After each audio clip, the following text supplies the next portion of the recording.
Kristen, you want to start for us?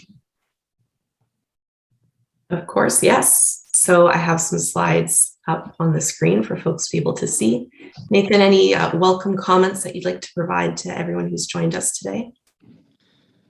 Just that Cheryl and I are actually in the same room at the shared offices downtown.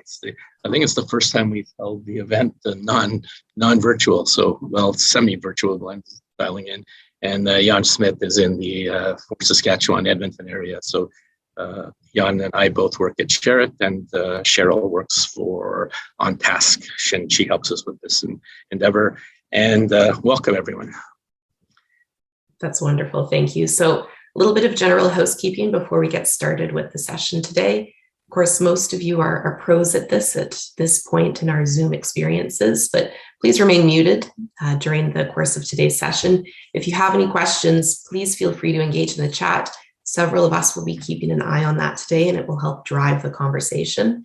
If you have a question that you'd like to speak on, feel free to use the raise hand feature or make a mention in the chat, and we'll be sure to call out and have you speak to that as well.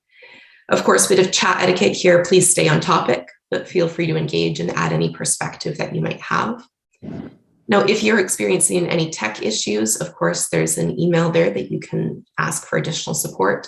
But myself, I'm in the chat and happy to troubleshoot any audio questions that you're experiencing as well. Moving forward, a little bit about Bits and Bytes. We provide an inclusive stage to bring together a mining community to view the world through the lens of diverse people and sectors from around the world. So without any further ado, I'll mute myself as asked and turn it over to Nathan to speak a little bit more about the event today. Okay, thank you. There's the three smiling faces, our co-hosts. And today we're joined by Glenn Nolan. He's a former chief and member of the Missanabie Cree First Nation.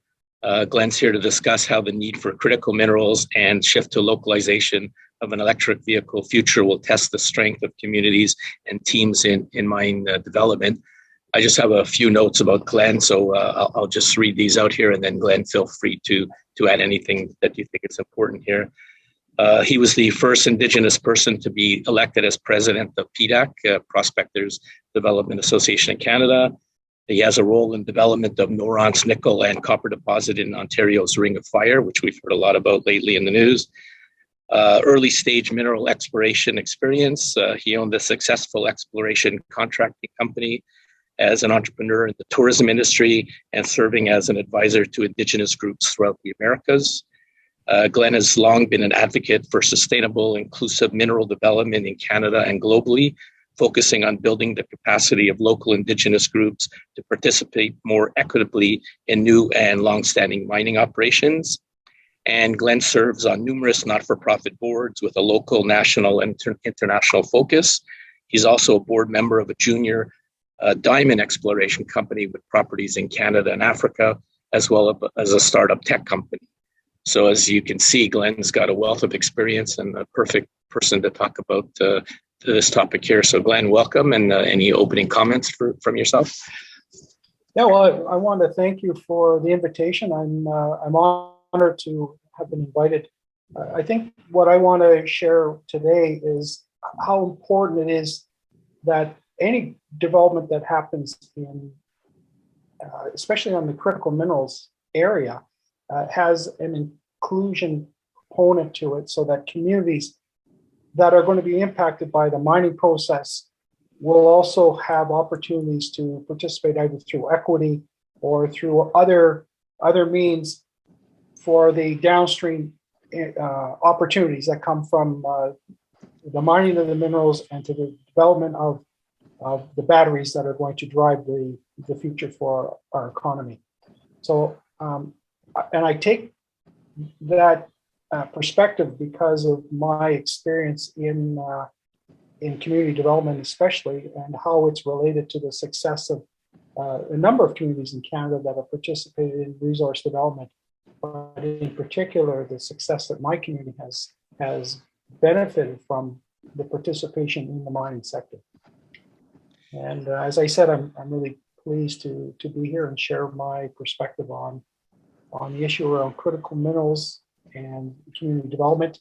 Now, I'm not an expert on critical minerals, but I think that I have a very unique perspective on community development as it relates to resource development. So as people who are familiar, there's a chat room going on. I just have some general questions for Glenn to get us started.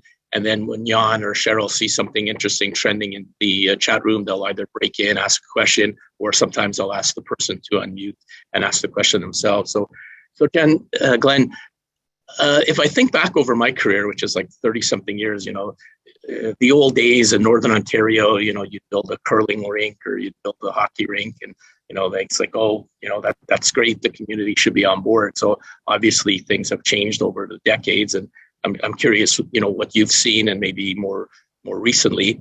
And also, I see you've had experience in the Americas and Africa. So are your comments more specific to Northern Ontario, Canada, or do you think this is a global framework as well? Well, I think what we learn here in Canada, we can take it anywhere in the world, because we've been doing that for years as mining developers and as explorers. We've been successful in making the discoveries wherever we happen to be working. But I think more importantly, it's that understanding of the relations that we need to build with local communities that will drive the success of those projects. And yes, we've long history of mine companies sponsoring hockey arenas and other recreational venues, that sort of thing.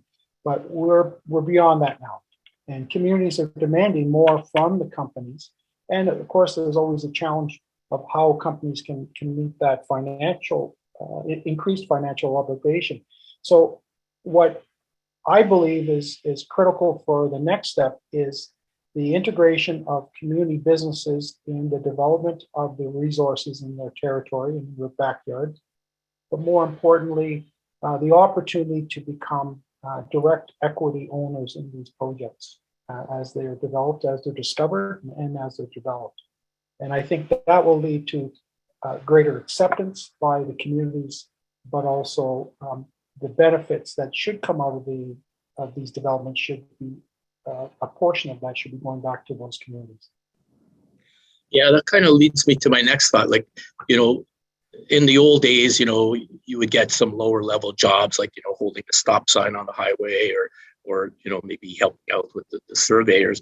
And I'm presuming, we're beyond that, either through training or through local community colleges, or, so communities are looking for so-called higher level jobs. Is that how you would look at it? Well, in my perspective, the entry-level jobs are always a good starting point, but it's the opportunity to expand your ability, your skill levels, your experience, to move up through the job opportunities, to be able to offer more to the company, to the project as it's being developed or as it evolves.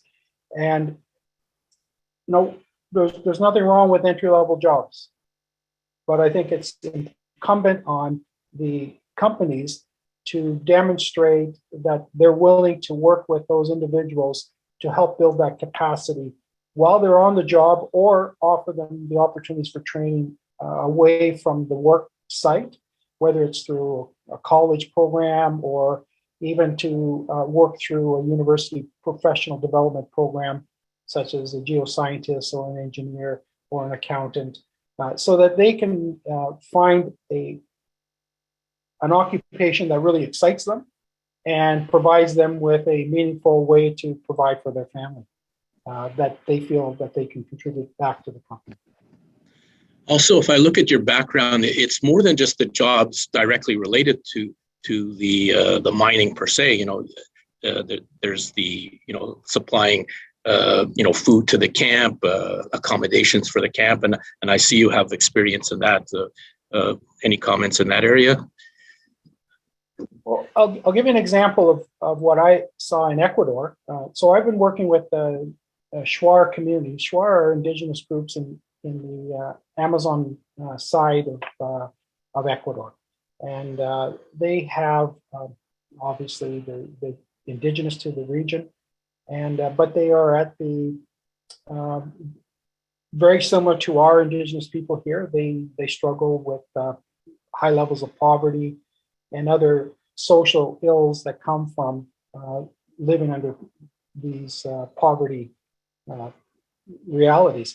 And so I work with a couple of those communities to help them become integrated into some local exploration projects and providing services or supplying a necessary part of those for those camps, so those operations, such as chickens and transportation, that sort of thing. And what those communities brought to me was an understanding that they wanted to participate in the mining sector. They had some ideas, but they didn't have the financial resources to do it. And I was able to work with others to help build those financial programs that would allow these communities to become integrated into those projects that were in their territory. And we found some success. There's some challenges, obviously, but we found some success in long-term economic development for those local communities. Actually, Jan, I saw you posted something in the chat. Maybe you can break in. So the question was related to how does a local community build up equity in the project? Maybe, Jan, you could ask it directly. Yeah, I would be curious to hear from you, Glenn, whether there are any lessons learned. You talked about communities building real equity with impact in projects and companies. Are there any good ways, but maybe are there also any bad ways by your experience? Well, I always step back and I look at how do individuals become involved in these kind of projects, and some of it's through providing buying shares in a company. The reality is, for many communities, they don't have the fiscal or financial resources to do that. And equity positions in Canada is pretty rare at this point. But I think that's the next step of the evolution of resource development in Canada, is the participation of local communities to do that. So I believe that even the federal government is looking at how that can be transitioned into. What kind of support can governments make to provide for some sort of financing model that allows communities to either take out a loan of some description or use the financial resources that they already have to participate. And I used to say a long time ago, when if you really want a position in this industry, then start staking claims in your territory. Start utilizing some expertise that may be in your community to go out and stake claims. There's a lot of communities that have those prospectors that have the license to go out and stake the claims. It's a little different now because it's online staking as opposed to on-ground staking in some jurisdiction, but it's the same concept.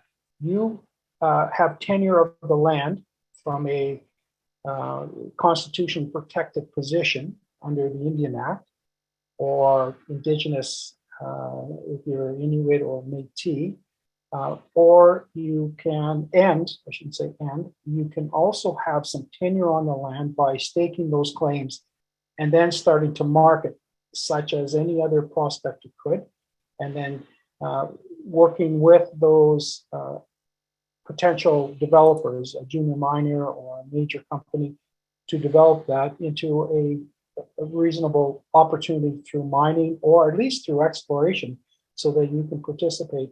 And it could lead to a more equitable position for the community.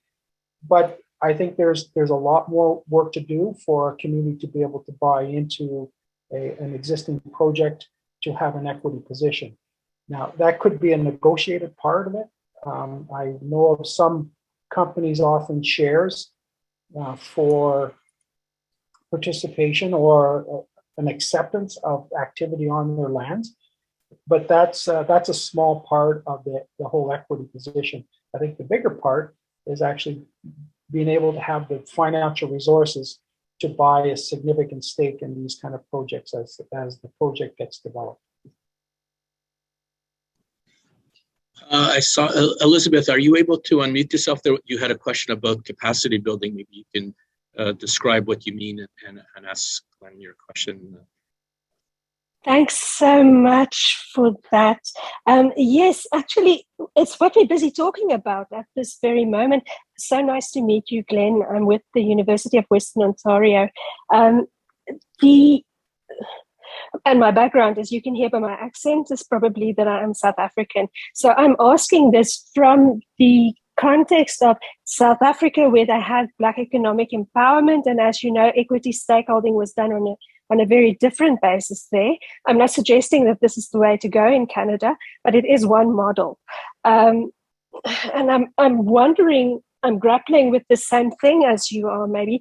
How do we, without being patronizing in any way, how do we empower communities to get to a point where they have real ownership of the resources that they hold, ancestrally or otherwise?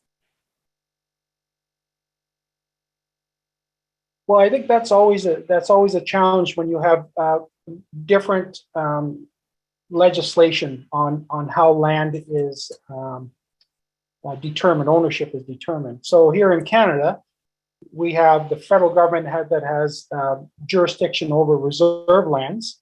It may be a surprise to some people on listening today that the First Nations actually don't own the land. The land is held in trust by the federal government. So if that First Nation, heaven forbid, if all their members disappeared, that land would then be reverted wholly back to the federal government. So the First Nation can't even use that as a leveraging for raising money. So that's why you can't take a mortgage out on a reserve. The other conflicting part is the jurisdiction of the provinces. They're the ones that actually own the Crown land. So how do you bring that together so that there are some benefits that are derived from someone going and staking claims in your traditional territory, and the importance of those laws to benefit the community as well. Now, there are some things that require governments and companies to have ongoing engagement discussions about the projects, but there's nothing within that legislation that says the communities have to have an equity position or they have to have so many jobs. That's all negotiated. I think that a community that is participating in the mining sector will help the companies determine the success of that project going forward, and will be in a much stronger position of deriving benefits from that activity on their territory. And as an example, my community we have over 500 members that are registered, and we're fully engaged in resource development. So we have agreements with logging companies, forest companies. We have agreements with one mine that's being constructed right now and an operating mine. Plus, we also own part of a operating sawmill. And every one of those have been negotiated benefits to my community. It has also had components of that agreement that said that we will be the first, bring the first job opportunity. So if we want a contract in housing the workers, then we get the first kick at the can, as it were. And then we can either establish our own business, or we can form a partnership with some other entity that offers that service already. So we've taken a number of different positions where we solely own companies or joint venture to own in part another operation. But more importantly, it's given us the financial power to enter into other areas of economic opportunities that aren't in our territory. And that to me is the empowerment of our communities, that the more we're involved in these resource development, the more say we have on how the developments are happening environmentally and socially. But more importantly, we know that we're going to be, if we can bring a viable business to that company, they will be very serious. They'll have a serious look at what we can offer, and then we'll be able to derive greater benefits from that relationship. And do you also do consulting for other communities around the world based on your success? Personally, I mean, I'm limited because I work full time for Noront Resources. Actually, we're now owned by an Australian company by the name of Wailu. And so we're in that, we've transitioned over to Wailu. We will have a new name, but so I am limited to what I can do outside of that, but I've worked closely with our Canadian government, and I've worked with embassies in Latin America, working with Indigenous groups to help them kind of understand the opportunities within the mining sector. But I've also worked with the federal governments in, for example, in Peru, Ecuador, Honduras, and recently virtually in Ethiopia, to help develop legislative strategies to be more aligned with inclusivity of distinct groups and communities within a certain region that has a mining development in its territory, and how those benefits should be stay as local as possible. And so, I mean, it's always a challenging process, but I think when governments are asking, how can we ensure that as much local content is utilized to procure the work at an existing exploration operation or mine, then I think that's a good thing, because now we're starting to have those discussions, and there will be benefits staying more locally, as opposed to all the financial wealth leaving the region. And just a little bit, we have a little bit of a history of the Ring of Fire, and just being able to get communities ready for those business conversations. And in your opinion, where do you see the facility to gain access to building out, proper business conversations? Because, some communities just don't have the skill set. Do you think that's should a government be, building up those skills? How do you envision something like that to happen, to be able to progress those conversations, to be able to have the equity conversations, and, build that trust overall? Well, I think there's a number of players that need to come together to make that a success.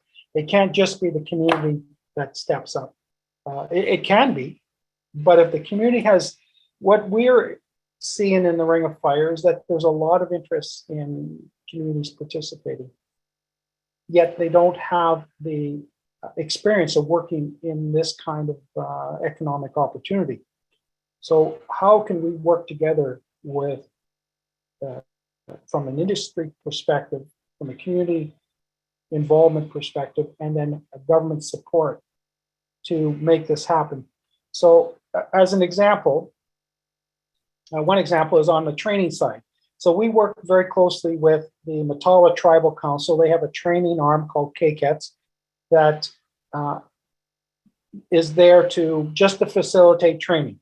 So we brought an idea to them and said that we want to train some people to get ready for what's going to happen in the Ring of Fire.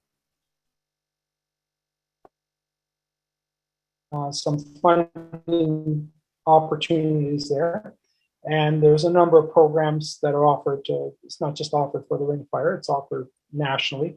So we tapped into those programs, and we used Confederation College out of Thunder Bay as a vehicle to deliver that training. So to date, it's been about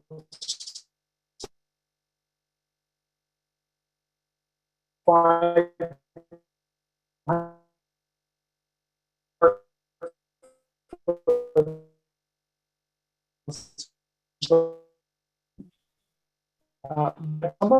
have come to work for us. The challenge we had was obviously, 8 years ago, we had high hopes to be developed mine or by this time. Because of this funding, some community will like to work. The connection. Can you hear us, Glenn? You're breaking up a bit, Glenn. Can you hear me okay? Oh, we lost him. Why don't I follow up with Glenn? I'll give him a phone call and see how things are on his end. Okay. Anything? Oh, I'm here. Okay. You know what? Sorry, I'm back again. There's an amazing question here, and I think we're seeing all kinds of. We're seeing lots of activity with the critical minerals and saying that we're not going to have enough, for the need to build into the electric vehicle development that's going on, and recycling is just not going to do it. We need to be able to find more resources. And, this is going to be part of including communities in this, getting on board to be able to advance the extraction that's going to be required.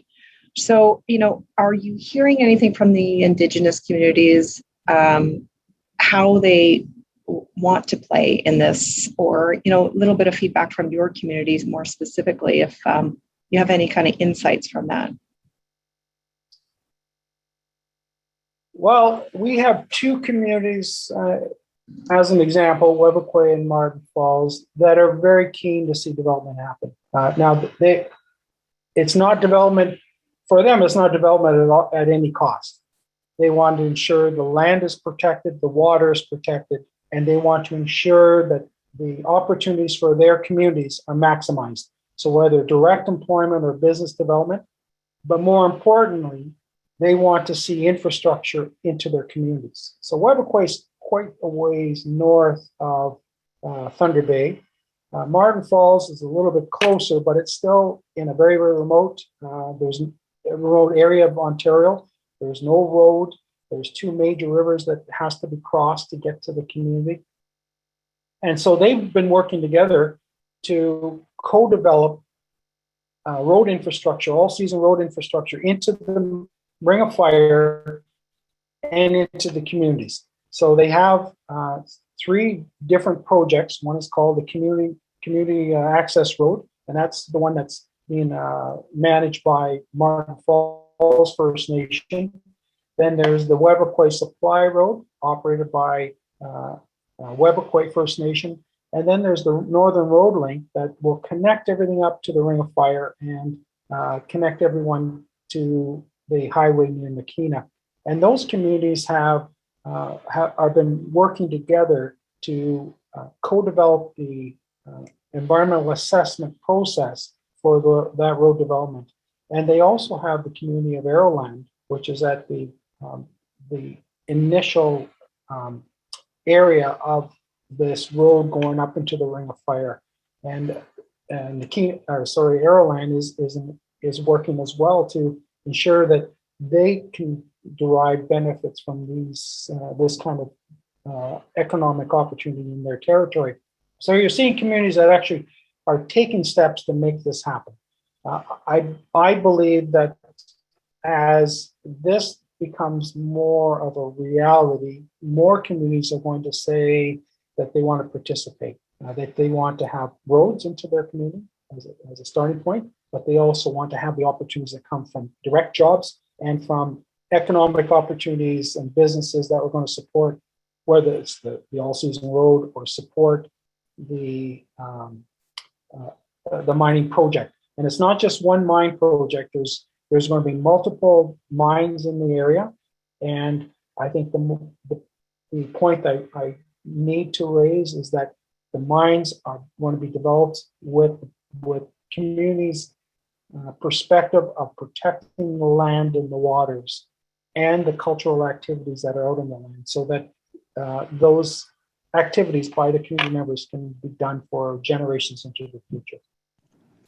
My next question is more maybe a perception on my part. So I presume, you'll have some percentage who are strongly opposed to the project and some who are strongly in favor.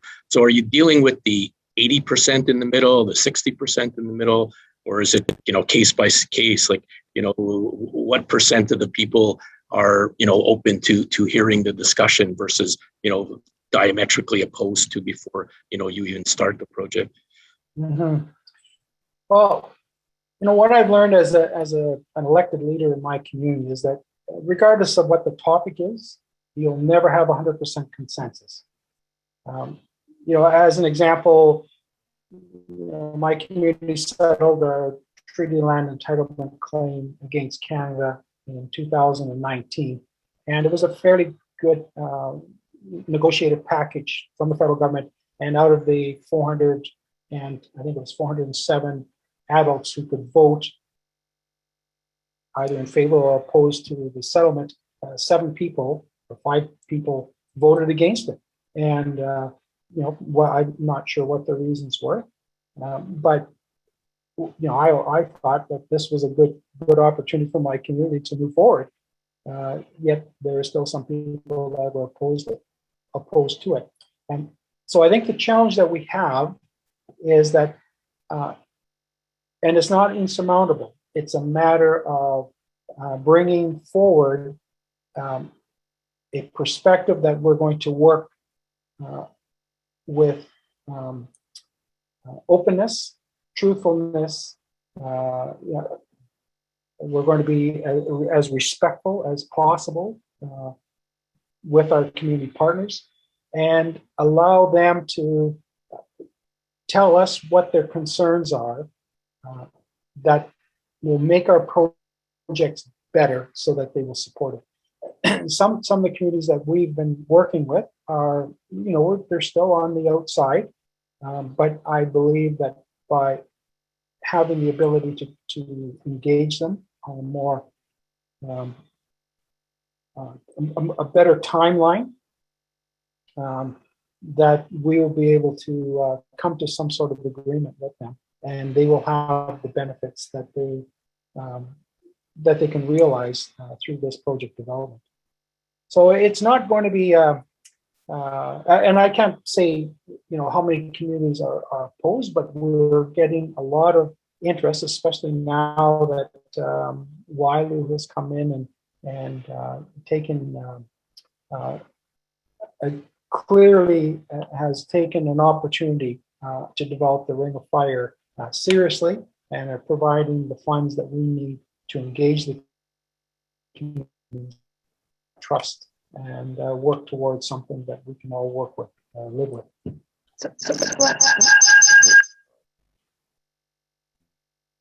Glenn, when you see, so maybe we're getting some questions here about the international, I guess, access to communities and development. Do you think that Canada can be a leader in showing how we can progress at the community level? Because, you can see at the Congress level, especially the US Congress level, and all these, critical minerals coming down the pipeline, and the anxiety of people saying, how are we going to get this all together? How are we going to move this faster when we have mines that take 8 to 10 years to be taken, to go online? And then the next step is, well, that's assuming if everything's gone smoothly and all the business contracts are all good to go. And, that's a high assumption. Do you feel like, I guess part of my anxiety about this is the fear of,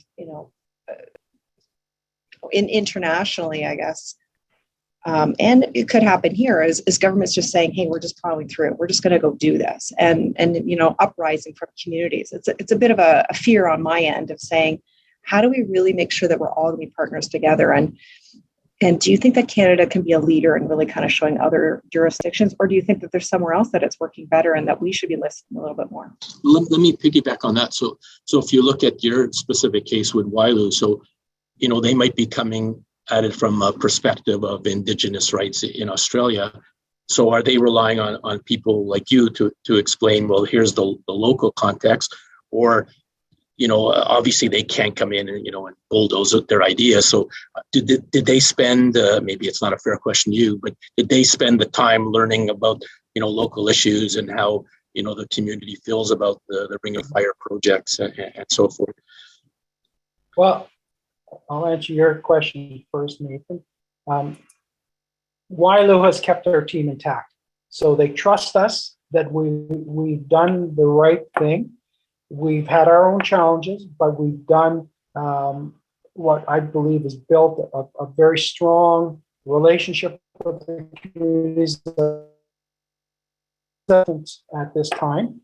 They still know us. So Wailu has said the team is going to remain intact. So I think that they understand that because they have a relationship with the Indigenous groups in Australia, doesn't necessarily mean that they have a total understanding of what it means to work in Canada. So they're trusting our team. Secondly, in relation to what Canada has done in relation to First Nation participation or Indigenous participation in resource development, I think is second to none.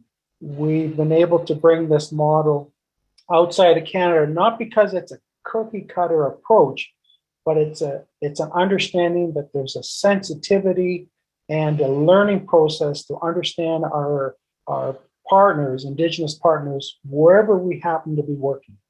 Sometimes we don't get it 100% right, but I think for the most part, the partners, the Indigenous partners in other regions of the world understand how we're trying to relate to them and how we're trying to incorporate our project development to meet their values as well, and the benefits that will derive from that.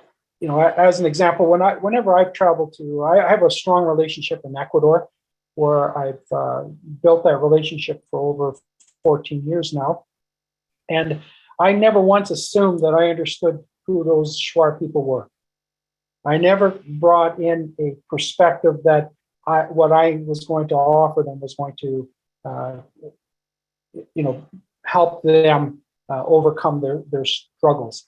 What I utilized was their strengths, their understanding of who they are as Indigenous people, but I brought some ideas on how they can incorporate that into building strong business models and managing those businesses so they can have a sustainable operation to support development or that business development providing service or product to an exploration or opportunity in their territory. Jan had a comment about timelines, and I don't think the general public understands, how long it could take to go through all the permitting and community relations and actually building the mine. So is there an expectation from the communities, we'll get jobs in a year or two, but it could take, 10 years or longer.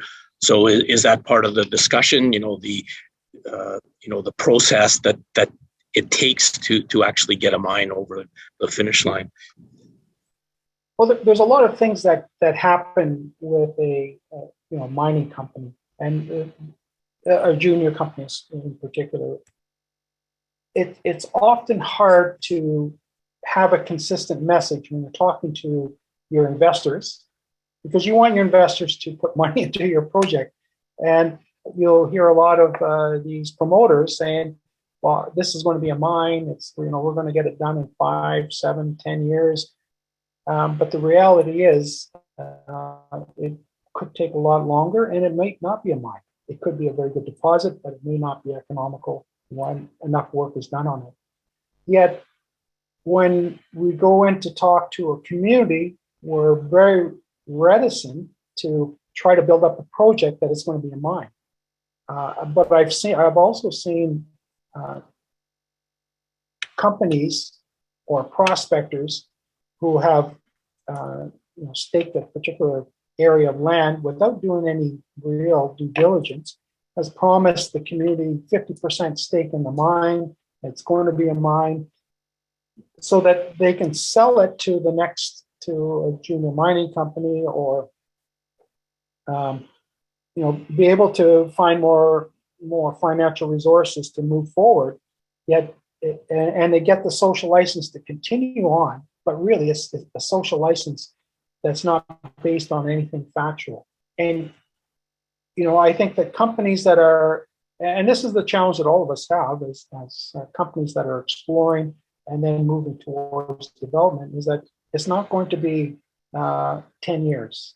It could be a little bit longer. Noront we made the discovery in August of 2007, and here we are almost 15 years later, and we're still no closer to actually having a mine. We have a great project, and we have some great ideas, but we still have some hoops to jump through, and I think that's the reality that we're faced with today. Sometimes you just can't push things, a square peg through a round hole and expect that square peg to come out square. So we have to be very careful in how we try to move things along. And if the community's not ready, that's going to be a challenge to get them to be on side and give you that social license to move forward. Yeah, people have been trying that with me for years, trying to get me to fit into pegs or holes. Cheryl, you said that you flagged a question from the audience. We have Benjamin Leblanc. If you want to unmute and ask the question, I think it's kind of running through the ES. Cheryl, I can't hear you. Oh, the ESG reporting that's going on. We have a few questions on there. So Benjamin, if you want to unmute and just ask your question, if you can. Oh, no audio today. He's typing away. Oh, he's typing away. Here, do you want to paraphrase his question? So basically, he and there's a few people asking the same thing: ESG's challenges, and we're all dealing with kind of the reporting challenges that are going on right now. So, how do we make sure there's no greenwashing going on? How do we make sure the role of ESG reporting and the responsibilities of companies to meaningful consult with local communities is being addressed in the markets and being addressed in the ESG reporting? Well, I guess it goes back to the honesty of the report and utilizing a third party to be able to collect that data and then be able to share it publicly is an important step. So how, I guess that's the challenge that we have. One of the things that I grew up with in this industry is just reporting community consultation and how challenging that was. We had all sorts of requirements that if we're going to be given the social license and definitely given the green light from federal agencies, we had to have these stream reports of thousands and tens of thousands of pages of community engagement efforts and how that was able to translate into a social license from the community. But nothing was consistent from one company to the next.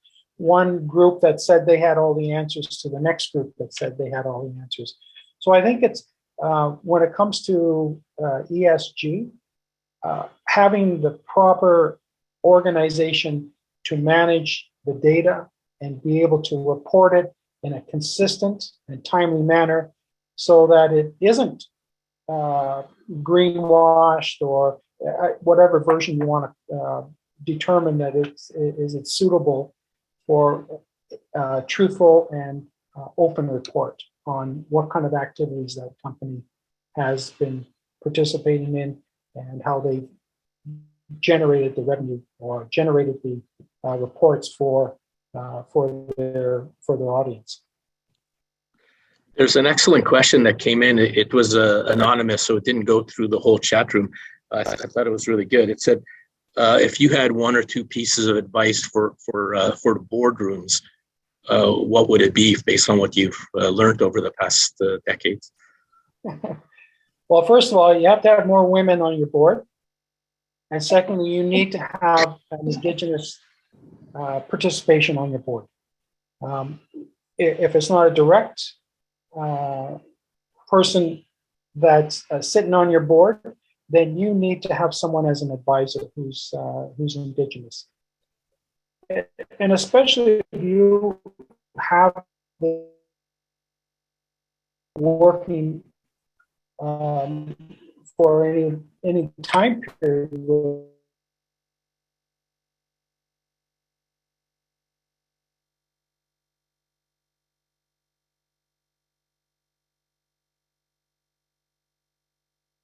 some sort of Indigenous role playing in the development of the project. But I know some people who've spent their whole lives working in the industry and have never made a friend or made some sort of friendship with a local community member or spent any time with leaders within the community.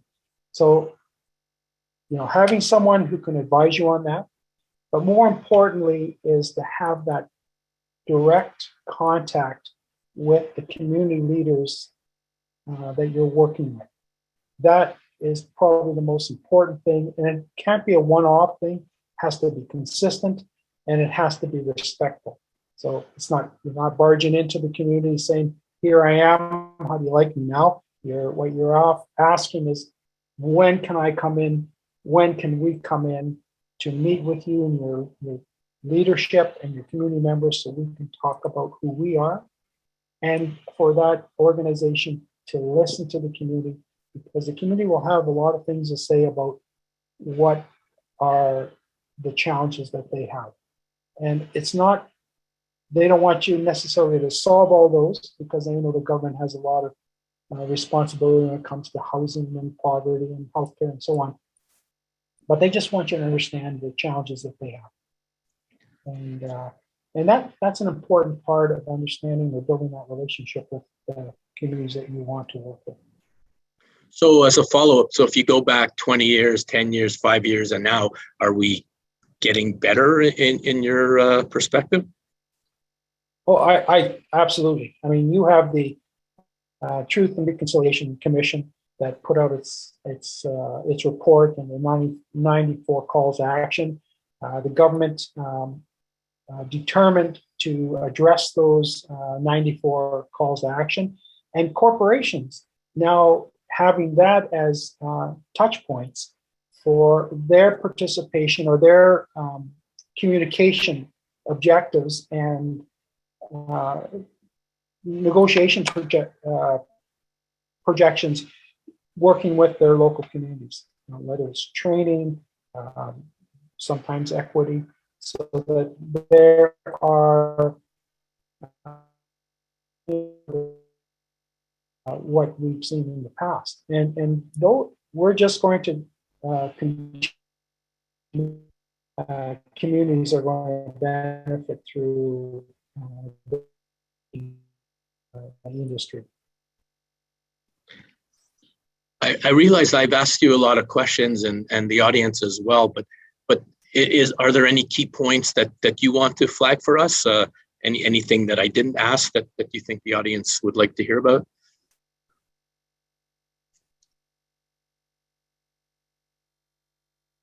We have. I could go on for a long time. Okay, well, let me try to put some things.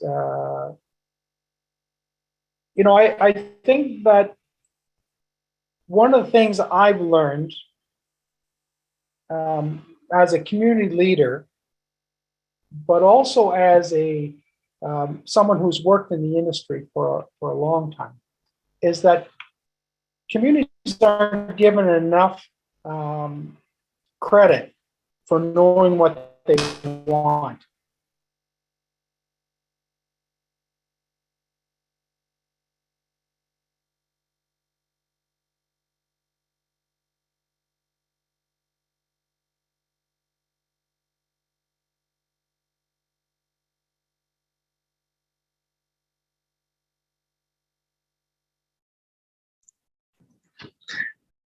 Glenn froze up on my screen. So anything trending in there, Cheryl?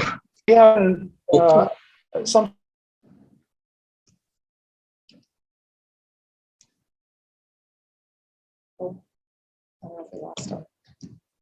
It's kind of an interesting thing that we're seeing. Glenn, I don't know if we've lost you, but there's.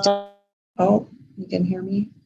Jan's been asking a great question. I don't know if Jan, once you kick in with your questions, it's the relationship part has been so key. So Glenn, Jan, I don't know if you can get on screen with Glenn, but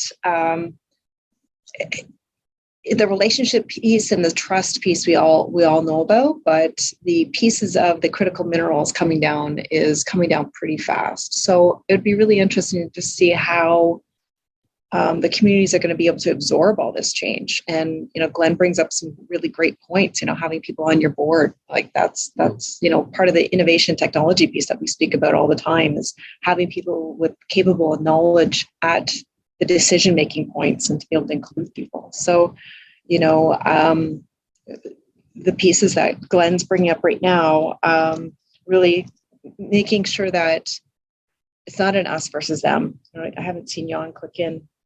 Well, let me touch on that point there, Cheryl. One of the things that we did with one of our first negotiated settlements with a forestry company operating in our territory was to embed someone on their 5-year planning team. So in the forest industry, they have a 5-year forest management plan that they have to present to the government so that they can go out and carry on their operations for the next 5 years. And we said we want to be part of that so that we can bring our cultural perspective to those planning to that planning team. And so our individual went in there. He wasn't a forester. He wasn't a planner, as we know what a forest planner is. Yet the government of Ontario and the company, they're no longer around. They were bought out by another company, but they were Tembec. And that agreement embedded one of our members as an employee with Tembec. And what it did was it sensitized the company to some of our concerns, cultural concerns. And it really was a game changer, because that person then became very, very skilled and knowledgeable about forestry. And he became, as they used to joke about it, he was a forester just like the rest of them, just that he didn't go to the 4 years of schooling at Toronto or Lakehead. And so I think the same thing needs to be done with people to join the board. We don't necessarily have the skills, or I wouldn't say the skills. We don't have the experience to be on the board of a junior mining company or a mining company.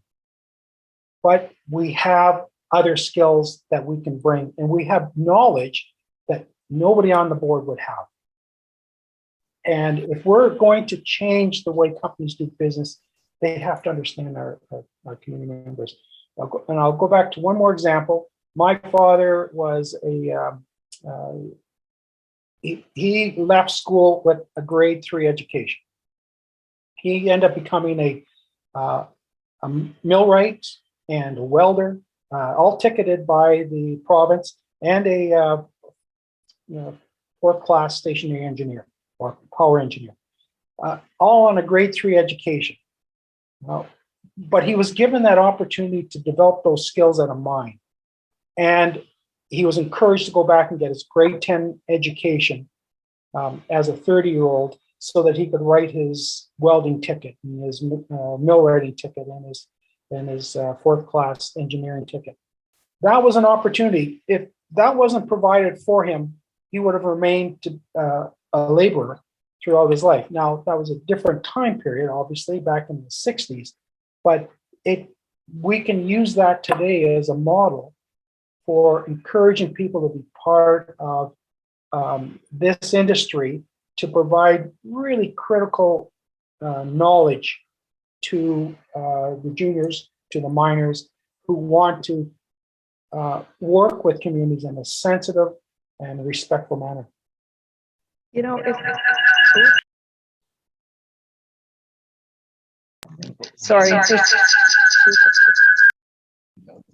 Sorry, Glenn. So I just wanted to get back to your board comment and saying, not having the experience in being on board. I think that's the essential part of saying we need that diversity. So it's not just a women thing. It's just, it's about embodying different perspectives. And I think the vision of what a board looks like has to be totally different than what we are so used to.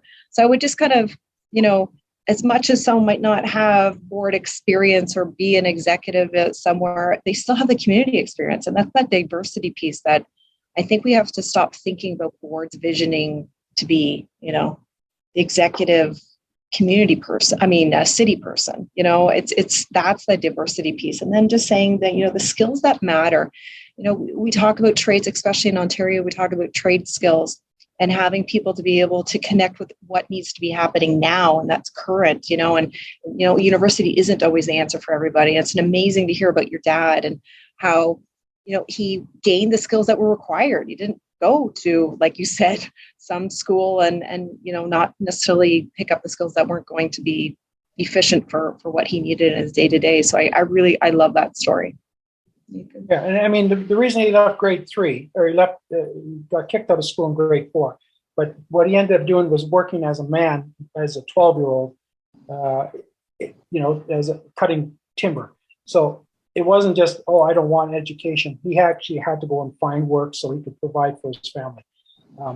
But I think the message that I want to share is that, you know, we have on our boards, we have somebody with a legal background, somebody with a financial background, someone with engineering, someone with geology. Why not someone with a community-based? And we've done that. We've done that. You know, a number of companies have had a community-based person to provide that information. And I think it's critical today. Yeah, a lot of people in the audience, I see Elizabeth and many others are agreeing with that, and they love the story about your father. So we're actually getting close to the bottom of the hour. So let me just make a few thank yous, and I'll leave it to Glenn if you want to have any closing comments. So Smarten Up Institute are the people that we work with to provide the platform and send out the invitations. We've been making some changes to the website, so we'd appreciate your feedback on that.